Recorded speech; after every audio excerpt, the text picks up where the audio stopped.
মুসলমান শুনে নেন, একবার হযরত আলী রাদিয়াল্লাহু তাআলা আনহু স্বপ্ন দেখলেন যে আমরা সবাই সাহাবীরা রাসূলের দরবারে উপস্থিত। রাসূল সাল্লাল্লাহু আলাইহি ওয়াসাল্লামের কাছে কিছু খুরমা হাজির হয়েছে।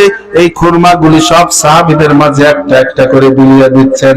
বিলিয়ে দিতে দিতে হযরত আলীর কাছেও একটা খুরমা দিয়েছেন, কিন্তু আলীর পেটে ক্ষুধা থাকার কারণে আল্লাহর রাসূল সাল্লাল্লাহু আলাইহি ওয়াসাল্লামের কাছে একটা খুরমা চাবেন চিন্তা করছেন, কারণ অতিরিক্ত কিছু খুরমা রয়ে গেছে।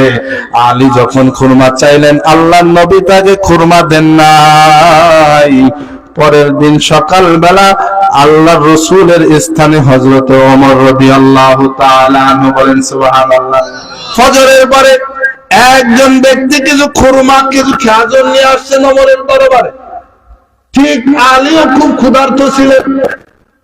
হযরত ওমর রাদিয়াল্লাহু তাআলা আনহু সবাইকে খুরমা দিচ্ছেন, একটা একটা করে খুরমা দিচ্ছেন। ঠিক পেয়ালার ভিতরে আর কিছু খুরমা অতিরিক্ত রয়েছে, খুরমা গুলো আর কাউরে দিচ্ছেন না, খুরমা পড়ে আছে। আলী চিন্তা করলেন পেটে ক্ষুধা, খুরমাও বেশি আছে, আর একটা খুরমা চেয়ে দেখি না ওমর আমাকে দেয় কিনা। ওমরের কাছে হাত পাতলেন, হে আমিরুল মুমিনিন, আমি ক্ষুধার্ত, আমাকে একটা খুরমা অতিরিক্ত দেয়া যাবে কি? হযরত ওমর রাদিয়াল্লাহু তাআলা আনহু ডাক দিয়ে বললেন, আলী শোনো, কাল রাত্রে যেমন নবী তোমাকে একটাই খুরমা দিয়েছে, আমিও তোমাকে একটা খুরমা দিলাম। নবীর কাছে তুমি যখন দ্বিতীয় খুরমা চেয়েছো, নবী দেয় নাই, আমি ওমরও তোমাকে দ্বিতীয় খুরমা দিতে পারবো না। আল্লাহু আকবার।